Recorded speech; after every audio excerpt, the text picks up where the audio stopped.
أعوذ بالله من الشيطان الرجيم بسم الله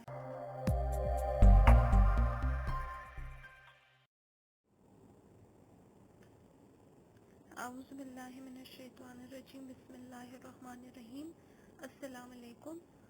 All of you are welcome to the online class PMDC lecture room. Today the subject we are going to study it's English Advanced, and it's me Najia Kamal. I will let you know, and we are going to have a lecture on the play As You Like It. When we talk about introduction of the play, so it's very important to talk about the author. The author of this very amazing comedy is William Shakespeare. All of us, without any doubt, through his marvelous contributions to the world of literature, can know that he is the national poet of England. When we talk about him, we obviously going to talk about his date of birth, that is 1598, and he died in the year 1600. This play is actually a play, and it could be said as drama as well, but this is not a novel. Remember that there is a huge difference between play, drama, novel, poetry, as well as then the subdivided genres of them. When we talk about the genre, it's comedy. What do we talk about the title? Let's talk about it. Shakespeare invites the audience to interpret the play just as they wish. They may enjoy it simply as entertainment, or they may delve into the deeper issues it tackles, such as the nature of love, or the virtues, the goodness, and the limitations of quote, life versus country life.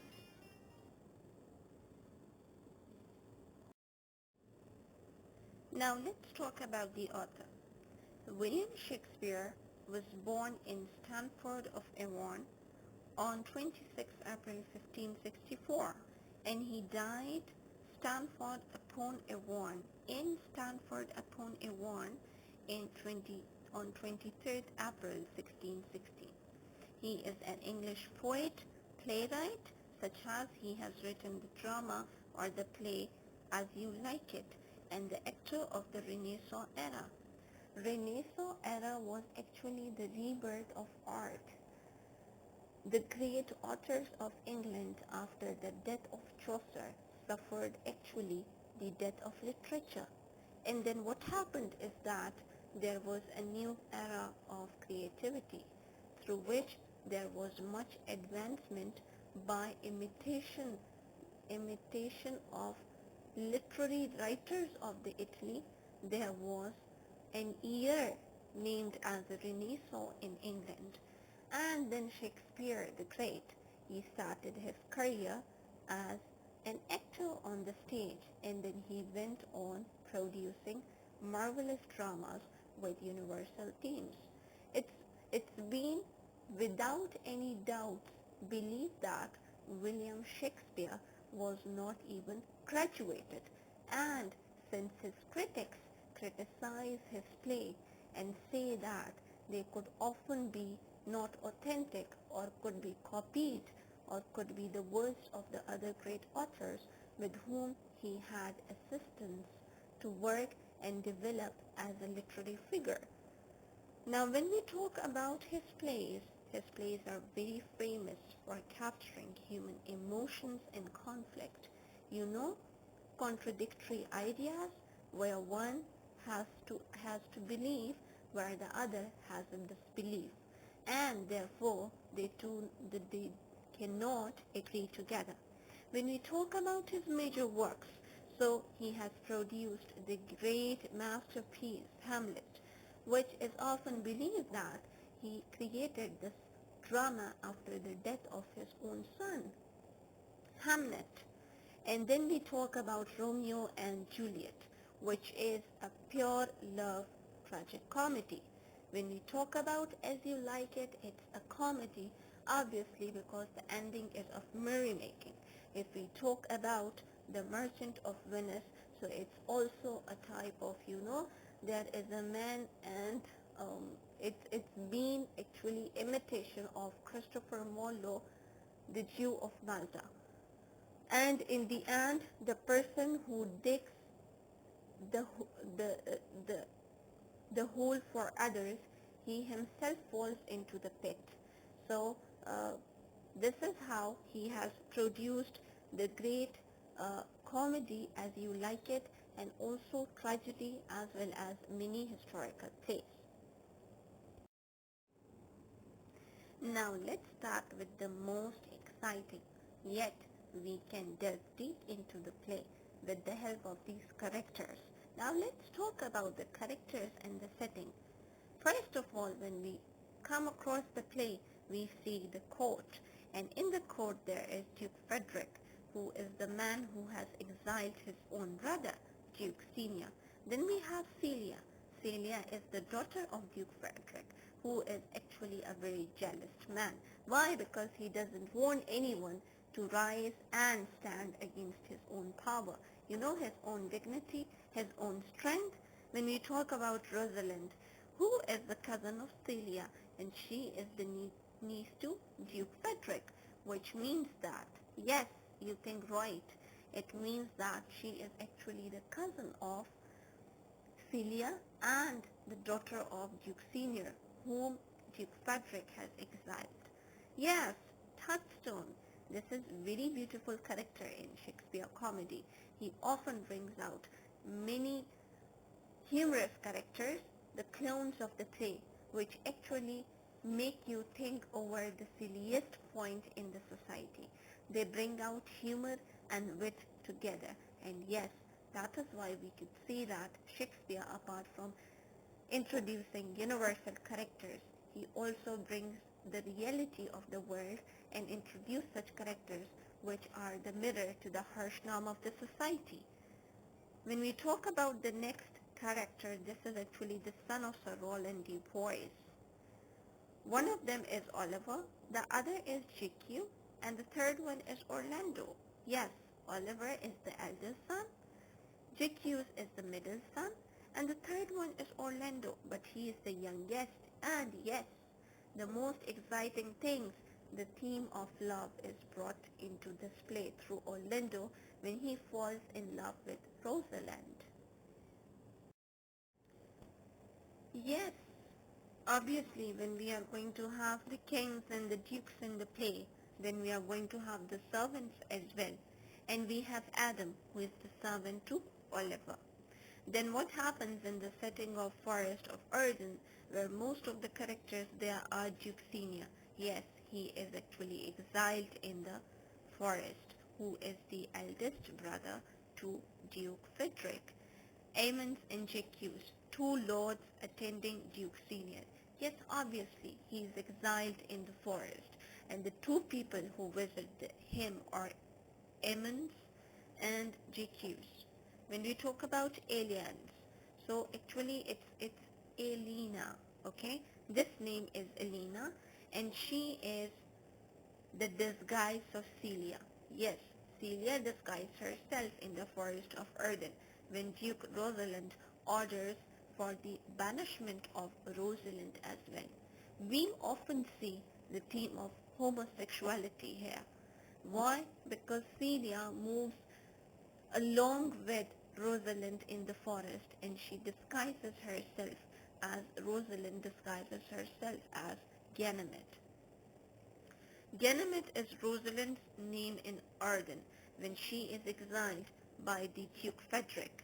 Corin and Silvius, these are the two shepherds who meet the two cousins Celia and Rosalind.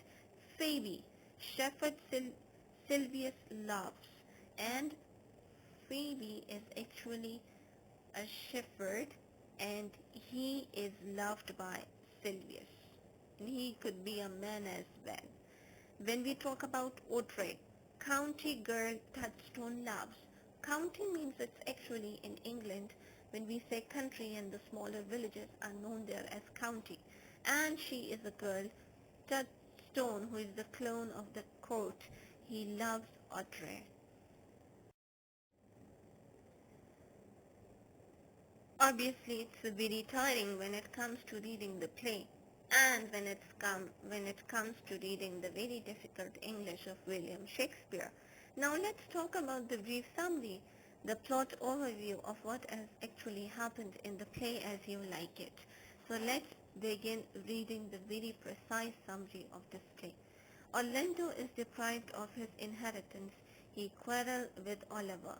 Adam then steps between the two brothers and is called an old dog.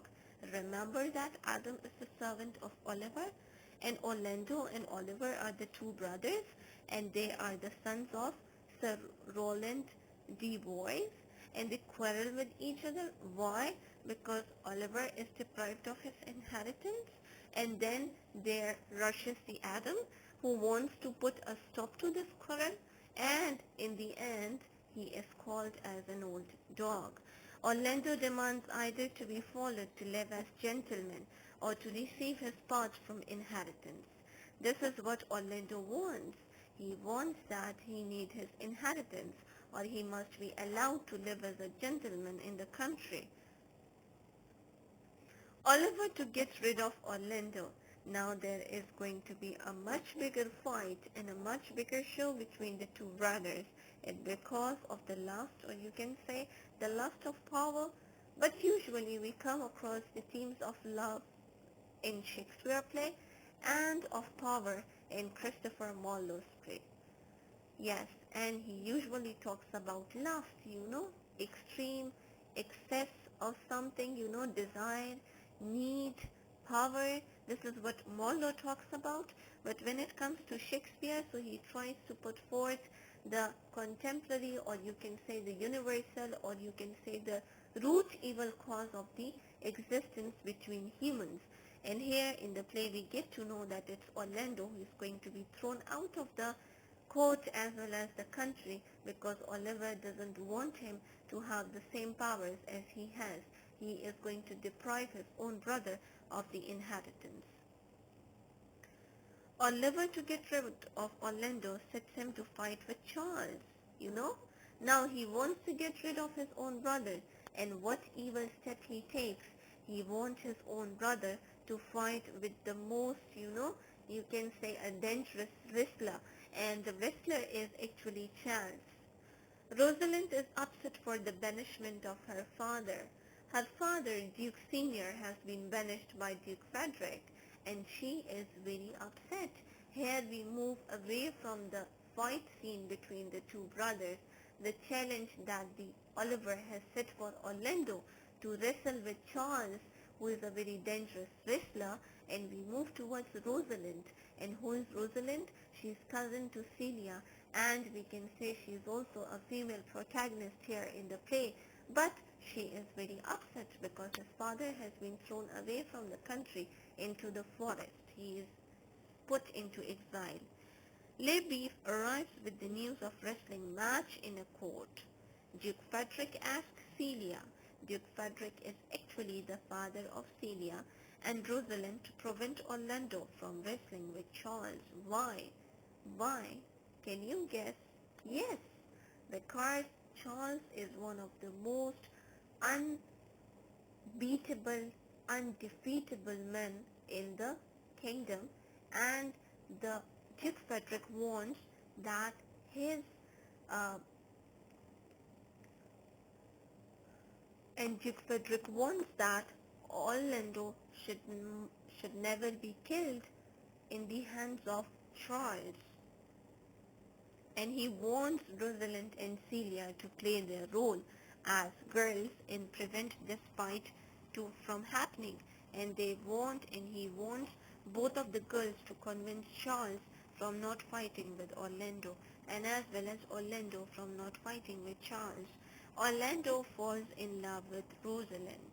Yes, when she tries to convince him, he falls in love with the girl, who give him a gold chain as a token of self-esteem. What happens here is that Charles is defeated badly and Orlando actually wins. But when Rosalind gives him a gold chain as a token of esteem, he actually falls in love with the girl Rosalind. Duke Frederick asked Rosalind to leave the court as she will be proved to be a traitor like her father. Now what happens is that Frederick is jealous of Rosalind. He thinks that she may get even more stronger and could occupy the throne. That is why he decides to throw her away from the kingdom, from the country, and he decides that she shall be banished into the forest just like her father. And he is also scared because he thinks that of the accusation that he has put forth on Duke Senior, he thinks that his daughter is going to be a traitor just like his father, who is the father of Rosalind. It's actually Duke Senior. Celia accompanies Rosalind in the Arden forest. Fearful in the forest, Rosalind disguises herself as a soldier. Rosalind disguises herself as Ganymede and Celia as Elena. Rosalind, Orlando writes love verses in praise of Rosalind to protect himself from the killing to be done on him by Oliver, his own brother. He runs into the forest because of the fear, but he tries to write love verses on the tree for the girl he has fallen in love with. It's actually Rosalind. Oliver comes with a bloody handkerchief because he has saved Orlando from snake and loin. Now we see that the relationship between the two brothers is improved, and Oliver runs into the forest. He tries to protect his own brother. He fights the snake. He fights the loin. Oliver and Celia are to be married the next day. Happy ending is going to happen. Rosalind promises that Orlando will also wed his love tomorrow. Touchstone promises to marry Audrey tomorrow. So everyone is going to get married, and yes, we are done with the theme as well, which ended with the tone of merriment, the tone of happiness, love, and obviously the author has done a great justice by opting for the genre comedy, by bringing each character into wedlock, into lovelock. Now we are moving towards the questions, the study questions. I hope that they must be available in the MS document as well. But sometimes it gets very tricky to actually learn these questions, understand these questions. That's why I'm going to discuss the gist of them here as well. When we talk about the play, so it's very simple that always remember, dear students, that in play we talk about the characters.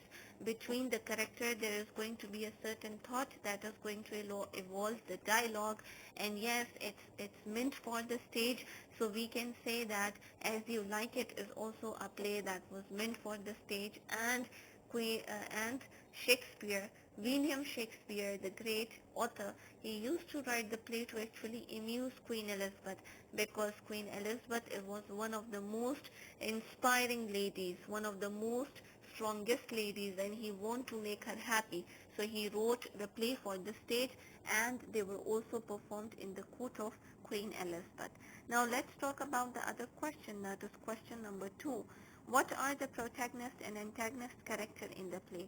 The protagonist is the lead character of the story. Obviously, we know that protagonist is the hero of the play, and the term has been derived from the Greek. It means that, literally meaning first actor. Though often referred to as the hero of the story, the protagonist isn't necessarily virtuous and also may be just one of many protagonists. So protagonist is just one man with an excellent character. He is often a tragic person as well. He belongs to a very middle class of the society. He is actually chosen by the face to suffer. Okay, when we talk about protagonist is there in the play As You Like It, and obviously we could see that he suffers because of his own brother, and also through the hands of the luck. And who's that character? Can you guess?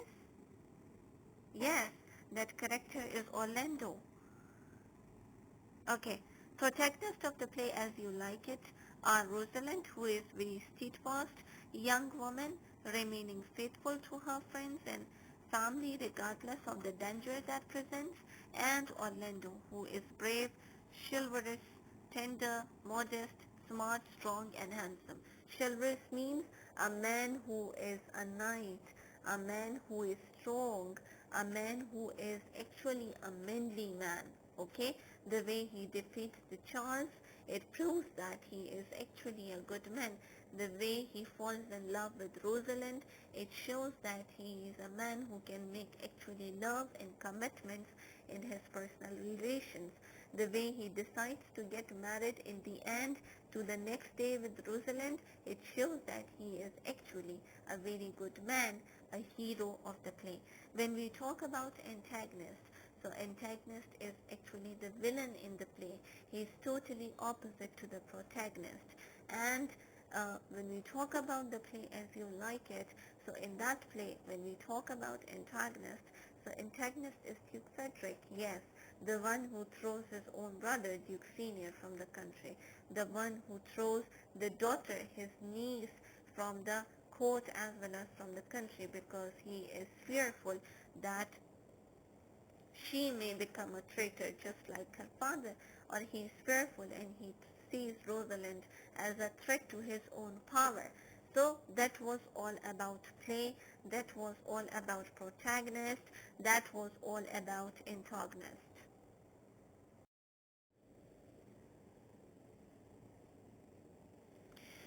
Now we are going to experience a very different thing. From literary point of view, it's very important. You know, certain characters, they are not two extremities in the play, the way we have discussed the hero and the villain. Beside that hero and villain, to bring out most of the play, to bring out the climax, to bring out the resolution, to put forth the action in the play, there are also other characters in the play. When we look at the question number 4, what are stop characters and what roles do they play in a drama? Now look at the answer. A stop character is frequently used in parody since it provides a stereotype. Stereotype means a typical upon which various ideas can be used. Figures such as damsel in mistress, the wicked stepmother, a wealthy, a pathetic businessman are all such characters. You know, when certain character is going to bring out the stereotype or stereotypical model of the society, they are known as the stoic characters. The type of roles can be also used for unexpected twist, as an audience assumes a character will act in one way, which then does something else instead. So in this play, when we talk about As You Like It, so GQ is the type of the character that seem changing again and again in the play to bring out most of the action. Now look at the other question number 5. What do you mean by foil? Why do they used in a stage drama or a play? A foil is a literary character that is intended to highlight attributes in another character through opposing traits. Now this is very interesting. You know, foil is not an extreme character.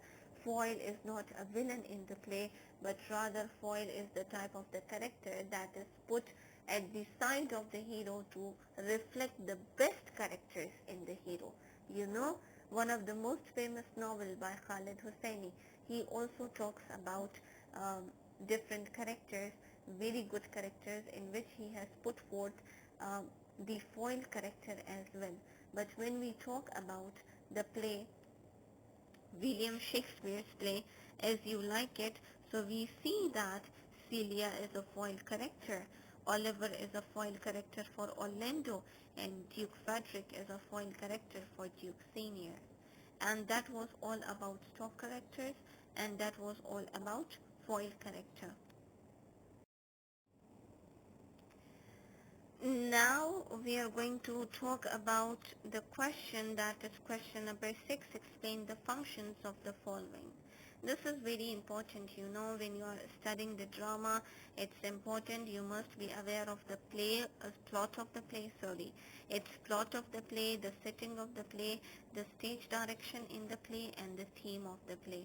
We all know that when we talk about the plot, so plot is actually the sequence of events that occur in the play. The way when we open the play, there is a court location where there is a fight between Oliver and Orlando, and then we see the setting of the forest of Arden. The Arden forest is the setting in the play as you like it.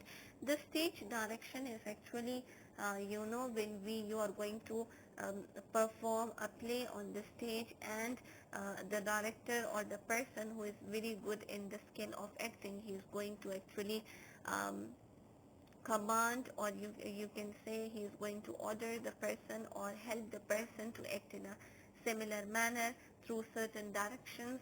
This direction must be involved on the stage or used on the stage. So this is how we refer to the direction of the stage. Theme is the universal idea. So now let's read this again once again so that the concept is very clear to you. Plot is the sequence of the events within the play or the story of a play.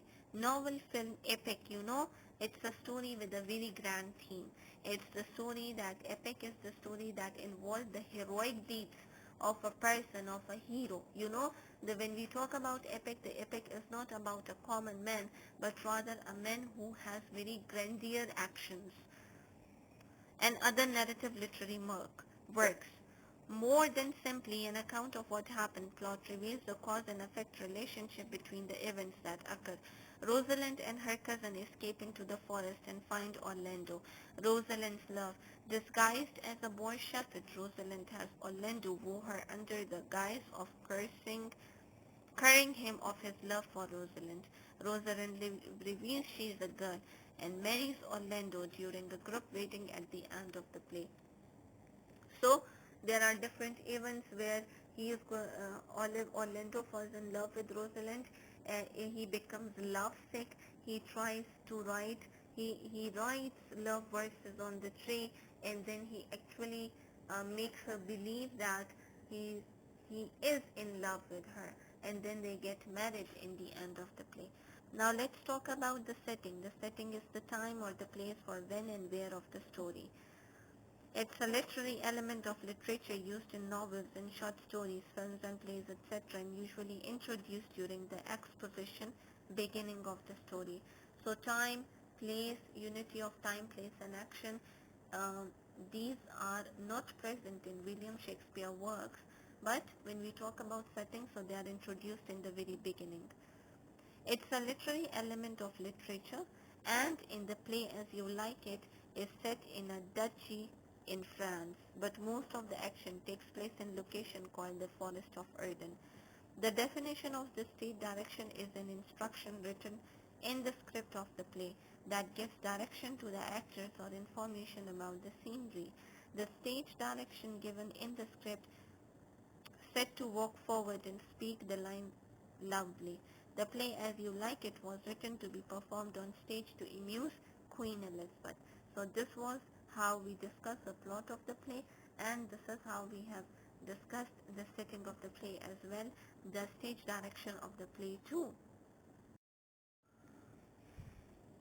Theme is very important for the play. Why? Because it's the central idea, and whenever the author is writing the drama, he always look forward to the themes, because at the end of the play, and the reader as well, the author introduces the audience to something that brings out the ethnicity of his society, or to bring out the satire in his society, right?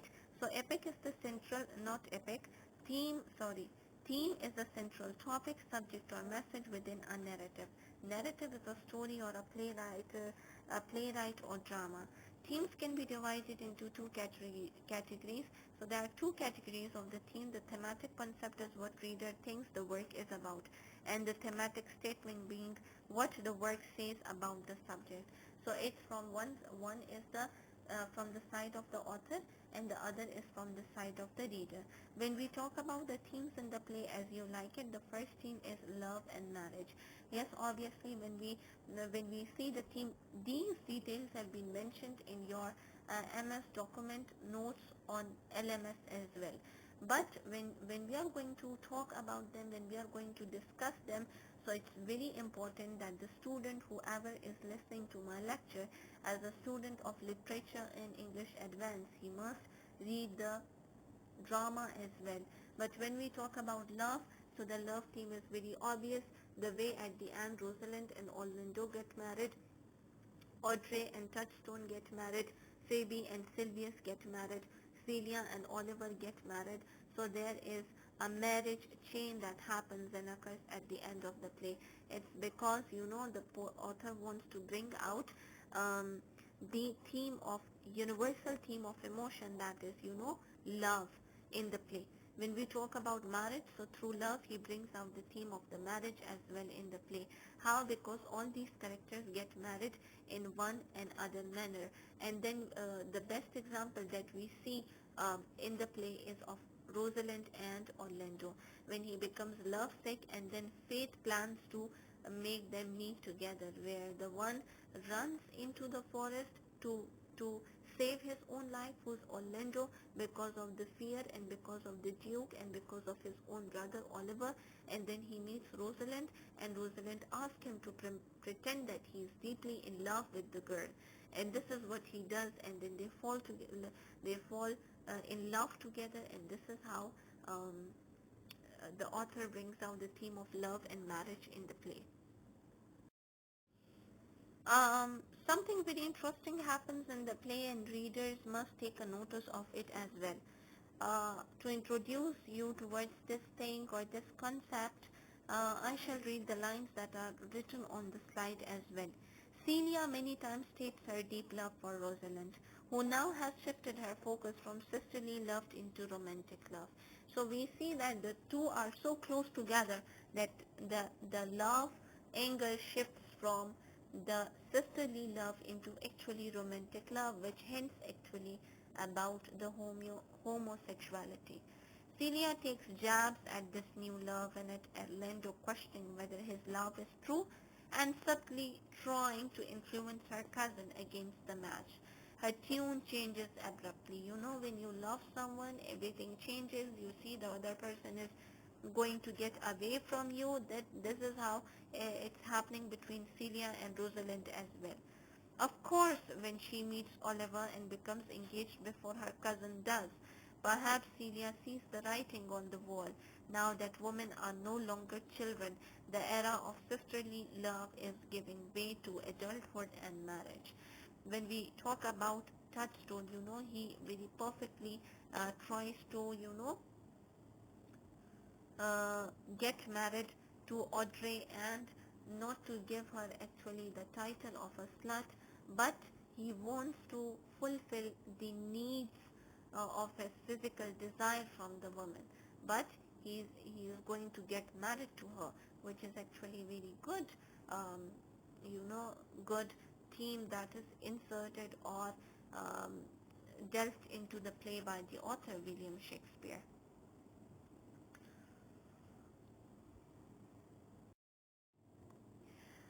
We also see the theme of loyalty and disloyalty in the play. We shall read to discuss it further. The theme of loyalty is present throughout the play as you like it. Duke Frederick lords are extremely loyal to him. They have given up their wealth and position in polite society to follow him in the rustic forest. Celia proves her loyalty to Rosalind by voluntarily accompanying her into exile. The eighth servant, Adam, was once loyal to Sir Rosalind D. Boys and is now loyal to his son Orlando Duke Frederick, offering the young man his life savings and helping him flee to safety. Orlando remains loyal to his deceased father, declaring that he is proud to be Sir Rosalind's son and Roland's son, and wouldn't give that up even to become Duke Frederick's heir. Even Sylvius is loyal to Phoebe, despite how disdainfully she treats him. Oliver, in contrast to these characters, has been disloyal to his father's memory by not honoring his wishes regarding Orlando's education and his keeping or brought up. So this is how Duke Frederick's own servants are loyal to him. Adam is loyal to Orlando. Uh, Celia is loyal to Rosalind. So we see the theme of loyalty and disloyalty. Disloyalty, as Oliver is not paying much attention to his own brother. Um, his father is not around anymore. He's no more in this world. So he is trying to make his own brother fight the very undefeatable wrestler or fighter, which actually results in his defeat as well as the defeat of Charles, the very dangerous wrestler. There is other theme of disguises, in Shakespeare's play it was very important because in older time the women were not allowed to perform on the stage, and it was the men who disguised themselves as women, and they used to perform the role of a woman in the drama or the play. So he has tried to show that in his play as well, because when Duke Frederick is scared of Rosalind, that she may become a traitor like her father, or she may um, steal the chance of Celia from receiving any good proposal or anything like that. He actually banishes her from the court, as well as he puts her into exile in Forest of Arden. So then both the women or both the girls, they disguise themselves as Ganymede and Elena. Now let's read from here the next three lines of the paragraph. Orlando enters the wrestling competition anonymously, since wrestling was seen as a part for commoners, as a part as a sport for commoners rather than the nobles. These disguises allow them to do things they normally wouldn't be able to do. For Rosalind in particular, her disguise as Ganymede, it enables her to draw upon the reserves of strength, such as when they arrive exhausted at the forest of Arden. She says, I could find in my heart to disgrace my man's apparel and to cry like a woman, but I must comfort, comfort the weaker vessel, as doublet and hose ought to show itself courageous to petticoat. Therefore courage and good Elena, she assures her cousin. So she doesn't want to pretend that she doesn't want to show that she is weak, and she disguises herself as Ganymede, and she also tries to strengthen and give comfort to her own cousin Celia, who disguises herself as Elena, that she should not actually act like girl and actually should be scared to live in the forest, but rather she should have a heart of a man to survive under such circumstances. A very interesting theme has been discussed by William Shakespeare after disguise its concealment. Other characters try to pretend and they conceal themselves in order to spy on other characters. As in the play, on several occasions, characters conceal themselves in order to spy on others. Spy, they are trying to, judge others. Intentionally, they are going to spy or, cheat, you can say, to some extent on their own fellow people. This behavior is a keen reminder that they come from the courtly world, where knowledge is power and where people may need to watch their backs for unexpected danger or betrayals.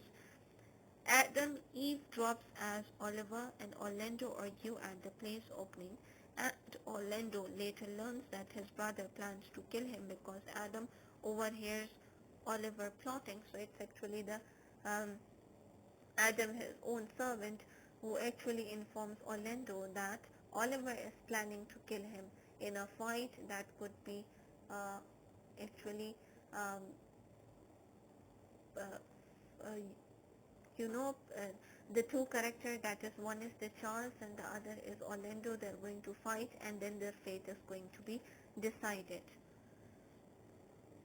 And Orlando later learns that his brother plans to kill him because Adam overhears Oliver plotting. Celia and Rosalind conceal themselves to spy, and on Orlando in the forest before Rosalind steps forward as Ganymede to speak with him. So both the women, they also spy on Orlando. Meanwhile, Jacques e- eavesdrops on Touchstone and Audrey for mere amusement or curiosity as they discuss the nature of love. So they are Touchstone actually judges Audrey that whether she is in love with him or not. He is thus conveniently at hand to intercede when Sir Oliver Martex appears to marry the couple. So everyone is engaged and involved to actually have a very inside information of one and other's heart. And this is how we are done with the theme of love and marriage, disguise and concealment, as well as loyal and disloyalty and disloyalty in the play As You Like It, that has been written by the England's national poet William Shakespeare. That was all for today's class, dear students. Yes, you can give your feedback by following the email address of PMDC College, as well as you can follow and contact with us through WhatsApp. Thank you so much, and I hope that I would have um, tried to improve a little knowledge of yours regarding the play. Thank you.